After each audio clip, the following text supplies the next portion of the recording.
હાલ ટેકનોલોજીનો યુગ આવી ગયો છે. તમારે કોઈ પણ કામ કરવું હોય તો માત્ર 2 થી 3 મિનિટમાં જ તમે ટેકનોલોજીની મદદથી કરી શકો છો. જેમાં અલગ અલગ રીતે અને અલગ અલગ પ્લેટફોર્મ પર લોકો પોતાની ટેકનોલોજીઓ ચલાવી રહ્યા છે. ત્યારે આજે આપણે વાત કરીએ તો NSF કાર્ડ કે જે માત્ર ફોનના પાછળની સાઈડ ટેપ કરવાથી તમારી તેમજ ધંધાની તમામ માહિતી ફોન મારફતે જ તમે જોઈ શકો છો. જેમાં તમારો ટાઈમ અને પ્રોસેસમાં ખૂબ જ ઓછો ટાઈમ લાગે છે. તો ચાલો જાણીએ કે શું છે આ NFC કાર્ડ. મારું નામ જયેશ ભીમાણી છે.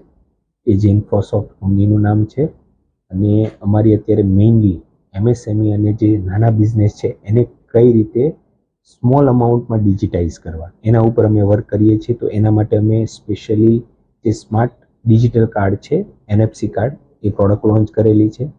તો જે આ સ્માર્ટ NFC કાર્ડ છે એ કઈ રીતે વર્ક કરે છે, એમાં કઈ ટેકનોલોજી છે. તો સૌથી પહેલાં જે NFC છે, NFCનો મિનિંગ થાય છે નિયર ફિલ્ડ કમ્યુનિકેશન.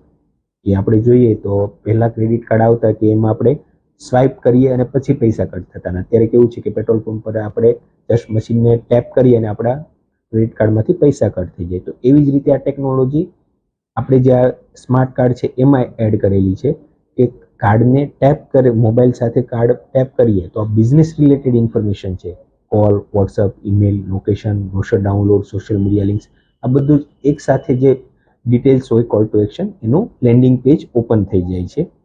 સાથે સાથે એની સાથે QR કોડ હોય છે કે જે QR કોડ હવે જે ફોન NFC સપોર્ટ નથી કરતા એ યુઝર શું કરશે, QR કોડ સ્કેન કરશે. QR કોડ સ્કેન કરશે તો પણ આ બધી જ ઇન્ફોર્મેશન એમને મળી રહે છે. સાથે જ આ QR કોડ એમના જે પણ માર્કેટિંગ મટીરિયલ્સ છે જેમ કે વિઝિટિંગ કાર્ડ છે, લીફલેટ છે, બ્રોશર છે, ટી-શર્ટ છે, આ બધી જ પ્રિન્ટ કરી શકે છે.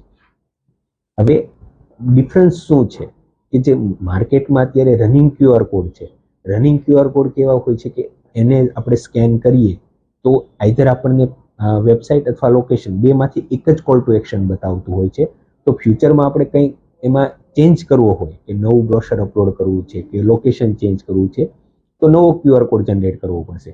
તો આપણે જેટલી પણ પ્રિન્ટિંગ મટીરિયલ્સ કરાવેલું છે જ્યાં QR કોડ પ્રિન્ટ છે એ બધું જ વેસ્ટ થઈ જશે. તો એનાથી શું થશે કે જે આપણને ફાઇનાન્શિયલ લોસ જાય છે તો એને આપણે કઈ રીતે રિકવર કરી શકીએ.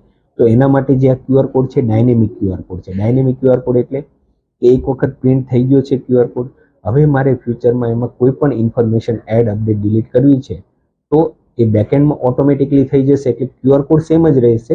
બેકએન્ડમાં મેં જે પણ ઇન્ફોર્મેશન એડ કરેલી છે અથવા અપડેટ કરી છે તો ઓટોમેટિક એ QR કોડમાં એપ્લાય થઈ જશે. તો મેં માર્કેટિંગ મટીરિયલ જ્યાં પણ મારું QR કોડ પ્રિન્ટ છે તો એ વેસ્ટ નહીં થાય, એમાં ઓટોમેટિકલી અપડેટ થઈ જશે. તો આ મેઇન બેનિફિટ છે QR કોડનો. આની સાથે છે વન પેજ વેબસાઇટ કે જે સ્મોલ બિઝનેસ છે. તો હવે આજે એક આપણે નોર્મલ બિઝનેસ વેબસાઇટ બનાવવા જઈએ તો ડોમેઇન જો .com હોય તો 700 રૂપિયાનું .com ડોમેઇન થાય, .in ડોમેઇન 980 રૂપિયાનું ડોમેઇન આવે, હોસ્ટિંગ ચાર્જ 2400 થી 3000 થાય. એટલે ડોમેઇન હોસ્ટિંગનો GST સાથે 4000 ચાર્જ થાય. પ્લસ એમાં વન પેજ વેબસાઇટ બનાવીએ અથવા મલ્ટીપેજ બનાવીએ તો મિનિમમ 5 થી 10,000ની વેબસાઇટ ડેવલપમેન્ટ કોસ્ટ આવે. તો આ કોસ્ટને કઈ રીતે રિડ્યુસ કરી શકીએ, તો અમે શું કર્યું કે જે બિઝનેસ જેમનું નેમ છે એમને જ અમે સબ ડોમેન સાથે એમની વન પેજ વેબસાઇટ ક્રિએટ થઈ જાય છે. જેમાં સ્લાઇડર છે, અબાઉટ અસ છે, એમની પ્રોડક્ટ અથવા સર્વિસીસ છે, યુટ્યુબ વિડીયોઝ છે, એમના બ્રોશરના ડાઉનલોડ્સ છે, કોન્ટેક્ટ અસ છે, ઇન્ક્વાયરી ફોર્મ્સ છે, સોશિયલ મીડિયા લિંક છે, કસ્ટમર ટેસ્ટિમોનિયલ છે, આ બધા સેક્શન સાથેની વન પેજ વેબસાઇટ બની જાય. એટલે કે આ એક સ્માર્ટ કાર્ડમાં એમનો સ્માર્ટ બિઝનેસ કાર્ડ કે જેમને પોકેટમાં રાખવાનું છે, એમને કોઈને આપવાનું નથી. ફોર એક્ઝામ્પલ નેટવર્કિંગમાં જાય છે તો જસ્ટ સામેવાળા કસ્ટમર હોય એમને મોબાઈલમાં ટેપ કરશે એટલે આ રીતે એમની બધી જ ઇન્ફોર્મેશન ઓપન થઈ જશે. સાથે ટેપ કર્યા પછી આનો બેનિફિટ એવો છે કે કેટલા લોકોએ QR કોડ સ્કેન કરે છે અથવા કાર્ડ ટેપ કરે છે, આ બધો જ રિપોર્ટ એડમિન પેનલમાં ડેટ વાઇઝ જોવા મળે છે.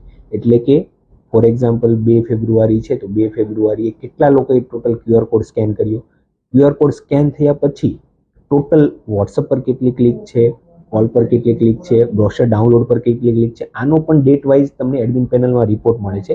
જેનાથી કસ્ટમર અથવા તો જે બિઝનેસ ઓનર છે એનાલિસિસ કરી શકે છે કે જે આપણો કાર્ડ છે એમાં કસ્ટમર કઈ કોલ ટુ એક્શન પર વધુ ક્લિક કરે છે તો એના પર ઇમ્પ્રુવમેન્ટ કરી શકે છે.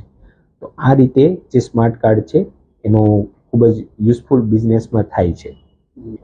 જે સ્માર્ટ કાર્ડ છે એ રિસ્કમાં તો આપણે આ સ્માર્ટ કાર્ડ છે એમાં મેઇનલી એનો યુઝ થાય છે ઇન્ફોર્મેશન શેર કરવા માટે. એટલે તમારે ઇન્ફોર્મેશન એટલી જ એડ કરવાની છે જે તમારે તમારા કસ્ટમરને શેર કરવી છે. તો મેઇનલી પર્પઝ આનો કોઈ પેમેન્ટ રિલેટેડ નથી કે આમાં કોઈ ફ્રોડની પોસિબિલિટીઝ થાય. તમારે જે ઇન્ફોર્મેશન તમારા કસ્ટમર યુઝરને શેર કરવી છે એ ઇન્ફોર્મેશન તમારે એડ કરવાની છે. આની જે પ્રાઇસ છે 1500 રૂપિયા પ્રાઇસ છે. 1500 રૂપિયામાં સ્માર્ટ કાર્ડ, QR કોડ અને વન પેજ વેબસાઇટ આવે છે કે જે 1500 રૂપિયાથી એમને જે વન પેજ એમની જે ઓનલાઈન ડિજિટલ પ્રેઝન્સ નથી એના માટે એમને મેઇનલી બેનિફિશિયરી થાય છે. અને 1 વર્ષ પછી 500 રૂપિયાનો રિન્યુઅલ ચાર્જ હોય છે. રિન્યુઅલ ચાર્જ એટલે જે આપણો ડેટા કે જે આપણે આપણા પ્રોડક્ટ અથવા સર્વિસના ફોટો છે, સ્લાઇડર છે, આપણું જે ઇન્ફોર્મેશન જે બધી સર્વરમાં સ્ટોર થાય છે એ 500 રૂપિયા આપણને હોસ્ટિંગનો ચાર્જ લાગે છે. જે નોર્મલ આપણે બિઝનેસ વેબસાઇટ બનાવીએ તો 2400 થી 3000 હોય છે.